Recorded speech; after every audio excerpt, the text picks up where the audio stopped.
हे mister माने mister, आज हम बात करेंगे दीवानगी ड्रामे में दिखाई जाने वाली 5 मिस्टेक्स के बारे में। ऐसी मिस्टेक्स जिनको सुन के आप लोग हो जाओगे हैरान कि इतना बड़ा प्रोडक्शन हाउस यहां पर सेवंथ स्काई एंटरटेनमेंट, मतलब कहने को 7वें आसमान पर प्रोडक्शन हो रही है, लेकिन ये नहीं पता कि जमीन के ऊपर रियलिटी क्या है। इतनी बड़ी बड़ी मिस्टेक्स, मैं बहुत ही हैरान हुआ यार कि इतनी बड़ी कास्ट के साथ यहां पर आपको ड्रामे के अंदर कितनी विजिबल मिस्टेक्स दिखाई जाती हैं, जो कि मेरे ख्याल से किसी भी कॉमन इंसान को बहुत अच्छे से पता चल जाए कि इस ड्रामे के अंदर जो दिखाया गया ये गलत है। तो मैं आज आपको बताऊंगा इस ड्रामे के अंदर दिखाई जाने वाली 5 मिस्टेक्स के बारे में भैया, जिनको सुन के आप लोगों को काफी ज्यादा मजा आने वाला है। और आप लोगों को साथ में ये बताऊंगा कि आगे जाकर ड्रामे के अंदर नगीन, सुल्तान और हारून और रमशा क्या एक हो जाएंगे या नहीं होंगे। इस ड्रामे के अंदर मेरा आप लोगों से क्वेश्चन है वो ये कि क्या नगीन ज्यादा प्यारी दिखती है या दिखती है रिदा, जो कि हारून की बहन। इन दोनों में से अपीयरेंस वाइज ज्यादा गुड लुकिंग कौन है, जल्दी से बता दें नीचे में जो कमेंट सेक्शन में। अदरवाइज इन सभी क्वेश्चंस के आंसर मैं आज के वीडियो में करने वाला हूं। साथ में आपको यह भी बताऊंगा कि अगली एपिसोड में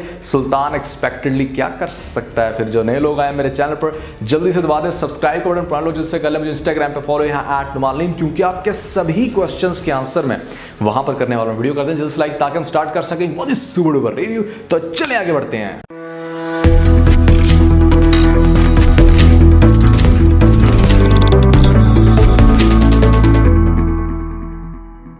तो सबसे पहले हम बात करते हैं कि यहां पर मिस्टेक नंबर 1 की कि सबसे बड़ी और पहली मिस्टेक कौन सी दिखाएगी आपको लेटेस्ट एपिसोड में, जहां पर आपको याद होगा कि दिखाया जाता है हारून अब जा रहा है लाहौर, वहां पर इंटरव्यू लेगा रमशा का। डेफिनेटली उसको तो आइडिया नहीं था, लेकिन रमशा ने वहां पर आना था। अब आपको सबसे पहले एक टावर की पिक्चर दिखाई जाती है। ये लाहौर का बहुत ही फेमस टावर है जिसका नाम है अरफा करीम टावर। अब इस टावर को आपको बाहर से दिखाया जाता है और उसके बाद आपको इंडोर इन्वायरमेंट दिखाया जाता है, जिसको देख के मैं फौरन से गेस कर लिया था कि ये अरफा करीम टावर नहीं है। लेकिन फिर भी मैंने इसको सोचा कि यार इस पॉइंट को ऐड नहीं करेंगे, लेकिन बाद में जब मैंने देखा कि आपको हारून को बाहर निकलते हुए दिखाया जाता है, मतलब रमशा को जब वो फॉलो करने के लिए बाहर निकलता है, तो आपको एक टिपिकल सी स्टेयर्स दिखाई जाती है, जबकि इस टावर के अंदर इस तरह की कोई भी स्टेयर्स नहीं है। हर जगह पे आपको देखने को मिलती है लिफ्ट्स, और सबसे बढ़कर ये काफी लग्जरी ऑफिस है। मैंने इस ऑफिस के अंदर काम किया, वहां पर कहीं पर भी ऐसी कोई लोकेशन नहीं है कि आपको जिस तरह से दिखाई गई स्टेयर्स और पीछे से दरख्त लहरते हुए नजर आ रहे हैं, और नीचे आपको बड़ी टिपिकल तारे भी आपको नजर आ रही होंगी। अगर आप थोड़ा सा गौर करो तो ये अरफा करीम टावर नहीं है।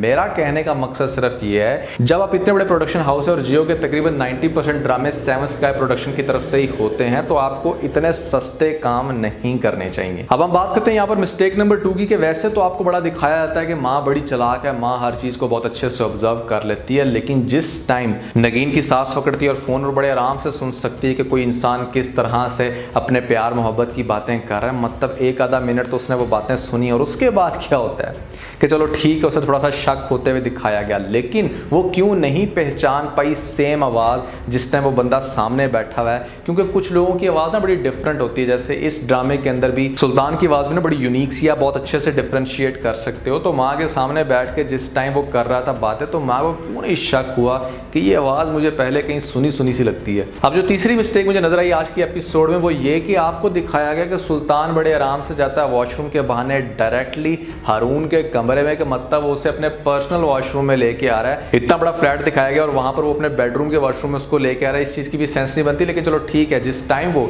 इसके कमरे में आ जाता है और देखता है कि सेलफोन पड़ा हुआ है, अब सेलफोन को लॉक क्यों नहीं लगा हुआ? आजकल कौन सा ऐसा सेलफोन है जिसके ऊपर लॉक ना हो? मतलब हर इंसान अपनी सेफ्टी और सिक्योरिटी के लिए और प्राइवेसी के लिए मेजॉरिटी केसेस में लॉक लगा के रखता है। और अगर हम बात करें नगीन के केस की, जहां पर पहले ही हर चीज इतनी सस्पिशियस है और वो बहुत ही ज्यादा सिक्योर रखना चाहती है अपनी प्राइवेसी, तो वो अपने सेलफोन को लॉक क्यों नहीं लगाएगी? एक लड़की जिसने अपनी प्राइवेसी की वजह से सिम चेंज कर ली, वो क्यों नहीं अपने सेलफोन को लॉक लगा के रखेगी? इस चीज की बिल्कुल भी सेंस नहीं बनती। सुल्तान बड़े आराम से आके उसके सेलफोन को एक्सेस करके अपना नंबर डायल जहां पर करके फौरन से उसका नंबर ले लेता है। वहां पर वो खुद से मैसेज भी तो सेंड कर सकता था कि हाँ मैं तुमसे बहुत प्यार करती हूँ, ताकि आगे जाके नगीन को फंसाया जा सके। मतलब ये काफी सारे क्वेश्चंस मेरे माइंड में आ रहे थे कि इस तरह होता नहीं है। अच्छा, जो 4th नंबर पे बात मुझे काफी अजीब लगी वो ये कि सुल्तान मियाँ डायरेक्टली किचन में चले जाते हैं, वो भी नगीन के पास, और पीछे से हारून आके, मतलब ठीक है उसके एक्सप्रेशंस थोड़े से दिखाए गए कि वो काफी हैरान हुआ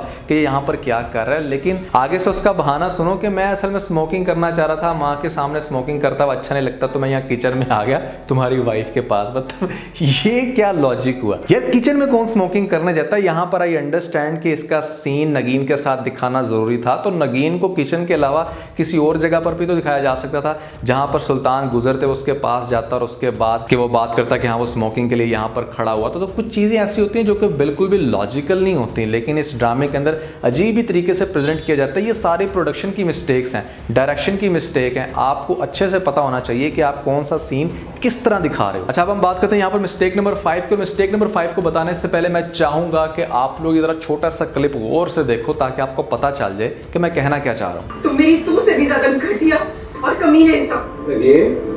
अब आपने इस क्लिप में बड़े गौर से सुन ली ये बात कि नगीन कितना लाउडली ये बात कर रही है कि तुम कितने घटिया इंसानों के, मतलब वो किसी को अब्यूज कर रही है या किसी के साथ फाइट कर रही है, और इतना पास से बिल्कुल करीब फौरन से हरून ये कहता है कि किससे बात कर रही हो। कि मतलब पहली बात तो ये है कि जब कोई इंसान इतना ऊंची बात करता है और इतने करीब से कोई दूसरा इंसान, खासतौर पर आपका हस्बैंड, जिसकी वैसी बड़ी टेंशन होती है कि आप किससे बात कर रहे हो, तो उसने क्यों नहीं नगीन की आवाज़ सुन ली कि ये किसी घटिया इंसान की बात कर रही थी, और वो आगे से कह देती है कि मैं तो अपनी बहन के साथ बात कर रही थी। तो ये जो चीज़ें हैं ना, मेरे ख्याल से ये बड़ी कॉमन सी मिस्टेक्स हैं जो कि किसी भी बंदे को बहुत आराम से पता चल सकती हैं कि यार ये चीज़ यहाँ पर ठीक नहीं दिखाई जा रही, इसको थोड़ा सा ना नेचुरल वे में, थोड़ा सा और ओरिजिनल वे में दिखाना चाहिए ताकि हमें लगे कि वाकई हम ड्रामे के अंदर रियल सीन्स देख रहे हैं, क्योंकि यही ड्रामे की ब्यूटी होती है। मैं हमेशा अपने स्टैंडर्ड्स को हाई करने की बात इसलिए करता हूँ ताकि अगर हम इन छोटी छोटी डिटेल्स के ऊपर काम कर लें तो हमारी ओवरऑल, चूँकि स्टोरीज अच्छी होती हैं तो प्रोडक्शन भी अच्छी होगी, तो हमारे वर्ल्ड वाइड ड्रामाज जो हैं वो फेमस हो सकते हैं। मिस्टेक्स निकालने का मकसद सिर्फ ये है कि हम बता सकें कि आप कहां कहां इंप्रूवमेंट लेके आ सकते हैं। अच्छा, मैंने आप लोगों से क्वेश्चन किया था कि दीवानगी ड्रामे के अंदर नगीन ज्यादा खूबसूरत है या खूबसूरत है रिदा जो कि हारून की बहन है। वैसे पर्सनली अगर आप मेरे से पूछो तो दोनों इतनी खास नहीं है, दिखने में दोनों ही बस नॉर्मल सी हैं, लेकिन फिर भी अगर आप पूछते हो कि अंधों में काना राजा कौन है तो मैं कहूँगा कि रिदा की अपीयरेंस काफ़ी हद तक अच्छी है एज कम्पेयर टू नगीन, क्योंकि नगीन का ये अंडरस्टैंडिंग तो करेक्टर ऐसा है जिसकी वजह से वो ऐसी है, लेकिन फिर भी हम बात कर रहे हैं यहाँ पर सिर्फ अपीयरेंस की। अगर अपीयरेंस वाइज आप मेरे से पूछें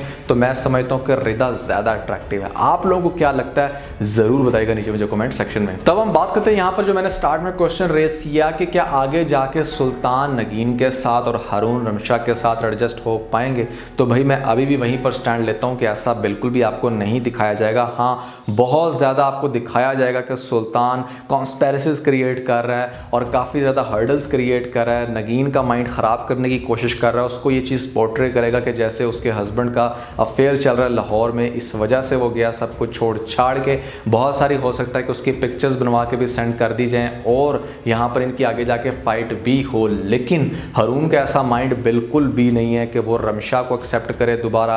वो हाँ ठीक है, सिंपैथी की बेस पे उसकी हेल्प करना चाह रहा है, लेकिन एक और बात भी है वो ये कि चूंकि सुल्तान ने कहा था कि वो मेरी बहुत ही इंपॉर्टेंट कैंडिडेट है और मैं चाहता हूँ कि तुम उसका इंटरव्यू करो, तो दैट मीन्स कि सुल्तान के माइंड में एक ये बात भी थी कि चूंकि मुझे कहा गया इसलिए मैंने इसको सेलेक्ट करके अपनी कंपनी में रखना है। तो ये वो रीज़न होगी जिसकी वजह से आपको दिखाया गया कि हारून बहुत ही ज़्यादा इंटरेस्टेड था इस बात में कि किसी तरीके से रमशा को इस कंपनी में रखा जाए, और रमशा भी मेरे ख्याल से अब काफ़ी सुधर गई है, वो किसी का घर ख़राब करना नहीं चाहेगी। तो मुझे नहीं लगता कि आपको ड्रामे में आगे जाके ये दिखाया जाएगा कि ये दोनों पुराना कपल एक हो जाएं और नगीन और सुल्तान आगे जाके एक हो जाएं, लेकिन जिन कंडीशंस में एक हो सकते हैं वो मैंने अपने पिछले रिव्यू में बताया था। अगर आपने मेरा वो रिव्यू नहीं देखा तो ज़रूर देख लीजिएगा। अब सुल्तान अगली एपिसोड में कॉन्सर्ट के बहाने यहाँ पर वो चाहता है कि चूंकि उसके दोस्त की शादी हो जाए रिदा के साथ, आप देखोगे आगे जाके आपको ऐसे दिखाया जाएगा, और ये भी हो सकता है कि जिस कॉन्सर्ट की बात हो रही है उस कॉन्सर्ट पे ही रिदा का और उसके दोस्त का सामना, अगर नहीं होगा सामना तो सुल्तान आगे जाके ये सजेस्ट करने वाला है कि मैं तो शादी नहीं कर सकता, लेकिन मेरा एक बहुत ही अच्छा दोस्त, काफ़ी वेल सेटल्ड,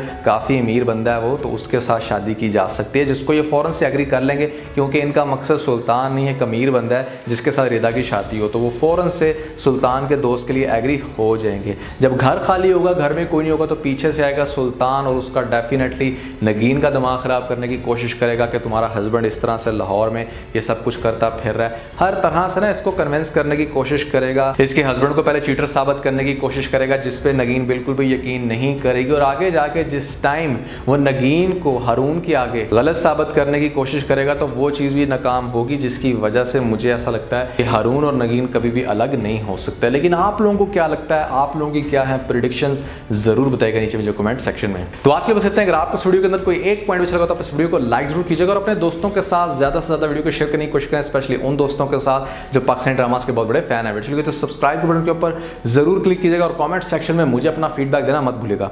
और ये सारे काम करने के बाद आप बेल जरूर प्रेस कर लीजिएगा ताकि लेटेस्ट अपडेट आपको सबसे पहले मिल सके। इसके साथ ही अपना बहुत सारा ख्याल रखें। Stay motivated and God bless you.